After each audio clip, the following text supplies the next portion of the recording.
দময়ন্তী নিজেই মোহনার সব কুকীর্তি ফাঁস করল। সম্পূর্ণ জানতে ভিডিওটিতে একটি লাইক করে দেখতে থাকো। গল্পের শুরুতেই দেখা যায় মোহনা ভাবে শুভ হয়তো এমনি এমনিই তাকে ভয় দেখাচ্ছে, যাতে মোহনা নিজের মুখেই সমস্ত সত্যিটা স্বীকার করতে পারে। কিন্তু আদতেও তেমনটা নয়, আসলেই শুভর কাছে সব প্রমাণ রয়েছে। এরপর শুভ যখন পেইন কিলার ওষুধটা বার করে দেখায় ওষুধের খাপটা, তখনই মোহনা বলে, কার ওষুধের খাপ নিয়ে এসে আমাকে ব্ল্যাকমেল করছো? এমনটা করলে কিন্তু ঠিক হবে না শুভলক্ষ্মী, তুমি এইভাবে আমাকে ব্লেম দিতে পারো না। তখনই আদ্রিত বলে, শোনো মোহনা, তুমি যে সমস্ত অন্যায়গুলো করেছো তারপরে আর কথা বলো না।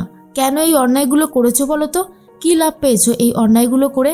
তুমি কি ভাবছো যে এই অন্যায়গুলো করে তুমি অনেক ভালো আছো? শোনো, তোমার সামনে আজ সমস্ত সত্যিটা আজকে নিয়ে আসবে শুভ। তুমি ভাবতেও পারছো না এরপর তোমার সাথে ঠিক কী হতে চলেছে, কারণ তুমি যে অন্যায়গুলো করেছো তার শাস্তিতে তোমাকে পেতেই হতো, তাই না? মোহনা তখন ভাবে, কি জেনে গেছে ওরা যার জন্য আমার সাথে এরকম ব্যবহার করছে? আমার তো মনে হচ্ছে পুরোপুরি মিথ্যে কথা বলছে। আসলে আমাকে ভয় দেখানোর জন্য এই কাজগুলো করছে, কিন্তু আমি কখনোই নিজের মুখে সবটা স্বীকার করব না। এরপর ঠাম্মি বলে, প্রথম থেকেই আমার মোহনার ওপরে একটা সন্দেহ হতো। ওর চলাফেরা, কথাবার্তা বলার ধরন, কেশবকে যখন নিত তখন ওর মধ্যে একটা বিরক্ত ভাব। যেই মা তার সন্তানকেই পছন্দ করে না, সে আবার কেমন মা? প্রথমে আমি এরকমটাই ভেবেছিলাম। আসলে মোহনা যদি মাই হতে চায় তাহলে বাচ্চাদের দেখলে এরকম করবে কেন? আমার তো সন্দেহটা এখান থেকেই অনেক বেশি গাঢ় হলো।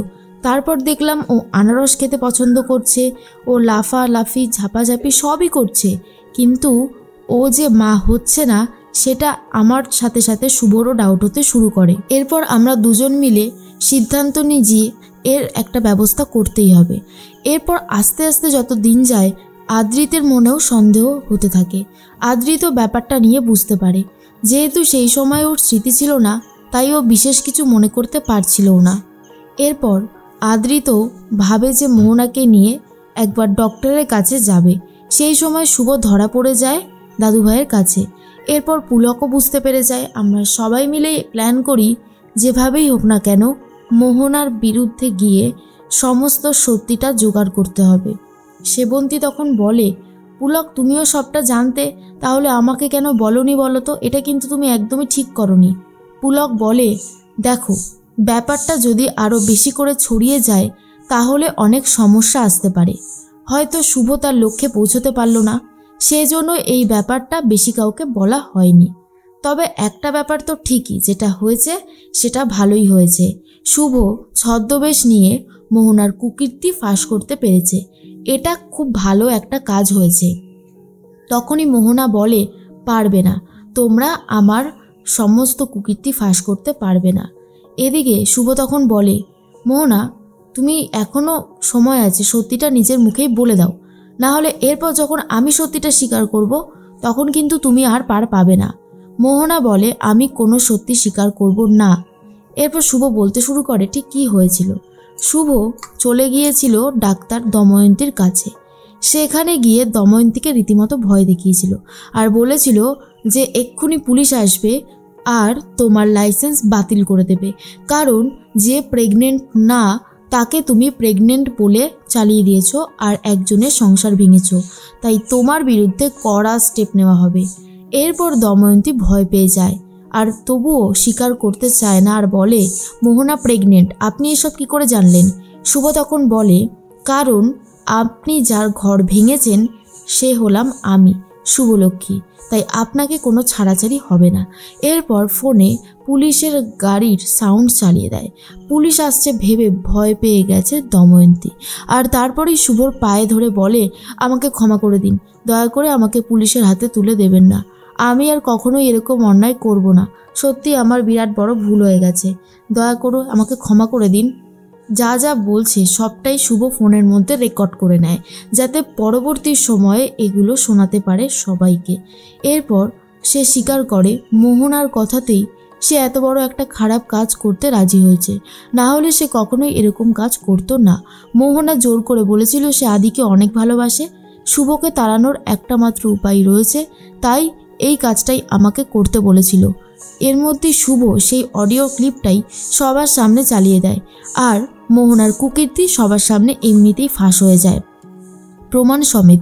তখনই সেবন্তী বলে, আমি ভাবতে পারছি না মোহনা, তোমাকে আমরা এত ভালোবেসেছিলাম, ভেবেছিলাম যা হওয়ার হয়ে গেছে, এখন অন্তত তোমাকে নিয়ে এই কয়েকটা দিন তো আমরা সাবধানে থাকবই, কারণ আমাদের বাড়ির বংশধর রয়েছে তোমার গর্বে। আর এর জন্য আমি শুভকে অনেক খারাপ কথা শুনিয়েছিলাম, শুভ বাড়ি থেকেও পর্যন্ত বেরিয়ে গিয়েছিল। আজ আমি বুঝতে পারছি যে আমি কত বড় ভুল করেছি, বারবার আমি ভুল করছি শুভর সাথে। এরপর পুলক বলে, আমি বলেছিলাম না আমার গৃহলক্ষ্মী আমার বাড়ি থেকে চলে গেলে এই পরিবারের অবস্থা কতটা খারাপ হতে পারে, সেটা তো আমি নিজের চোখেই দেখেছি। আর সেবন্তী, তুমি বারবার করে শুভকেই যে ভুল বোঝো, এটা অন্তত এবার বন্ধ করো। মোহনা বুঝতে পেরে যায় আর কোনোভাবেই কোনো কিছু সম্ভব না। এবার মোহনা বলে, বিশ্বাস করো আয়ান, আমি তোমাকে খুব ভালোবাসি, তোমাকে নিজের করে পেতেই আমি এই কাজগুলো করেছি, না হলে আমার আর কিছু করার ছিল না। তুমি যদি ভালোবেসেই আমার কাছে আসতে, তাহলে কি আমি এসব করতাম বলো? আদৃত্য এরপর প্রচুর রেগে যায় আর বলে, শোনো মোহনা, আমি তোমাকে বন্ধুর মতন ভালোবাসতাম, তুমি আমার বন্ধু ছিলে, আর আমার স্ত্রী ছিল শুভ, এখনও আমার স্ত্রী শুভই, আর আমি শুভকেই ভালোবাসি, তোমাকে কখনো ভালোবাসিনি। বন্ধুত্ব আর ভালোবাসা কখনো এক হতে পারে না, আর এক নয়ও। এই কথাটা তোমার বোঝা উচিত ছিল। যে অন্যায় তুমি করেছো তার শাস্তি তুমি নিজেই পাবে এবারে। তার মধ্যেই চলে এসেছে আকাশ। আকাশ কোনো কিছু না শুনেই মোহনার কথা শুনতে শুরু করে। আর মোহনা তখন বলে, দাদা তুই চলে এসেছিস, দেখ না এরা আমার ওপর মেন্টালি টর্চার করছে, আমাকে সুইসাইড করতে বাধ্য করছে, আমি যে আর পাচ্ছি না। আকাশ তখন বলে, আপনাদেরকে আমি ওয়ার্নিং দিয়েছিলাম, কিন্তু আপনারা সেই ওয়ার্নিং শোনেননি, এবারে আপনাদেরকে আর কেউ বাঁচাতে পারবে না। রীতিমতো ভয় দেখাতে শুরু করে আকাশ সেন। তখনই শুভ বলে, আকাশ সেন, আপনাকে আমি সমস্ত কথাগুলো বলছি, তারপরেই আপনি ডিসিশন নেবেন কে ভুল আর কে ঠিক।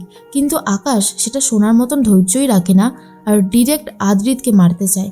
তখনই আদ্রিতের সামনে চলে আসে শুভ আর বলে, এই পরিবারের কারোর কোনো ক্ষতি করতে গেলে আগে আমাকে শেষ করতে হবে, তাহলেই আপনি ক্ষতি করতে পারবেন, না হলে নয়। এর মধ্যেই আদ্রিত শুভকে সরিয়ে দেয়। আকাশ সেনের সাথে আদ্রিতের রীতিমতো হাতাহাতি হতে শুরু হয়।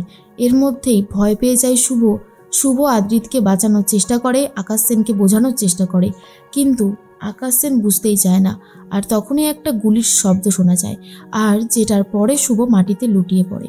এটা দেখার পরে বাড়ির সবাই রীতিমতো চমকে যায় আর শুভকে ধরার জন্য এগিয়ে আসে। তখনই মোহনা বলে, এটা কি হয়ে গেল, আমি তো এরকমটা চাইনি। আকাশ সেনও বুঝতে পারছে রাগের মাথায় সে একটা বড়সড় ভুল করে ফেলেছে, আর আদ্রিত শুভ শুভ বলে চেঁচাতে থাকে, কিন্তু শুভর কোনো সেন্সই নেই।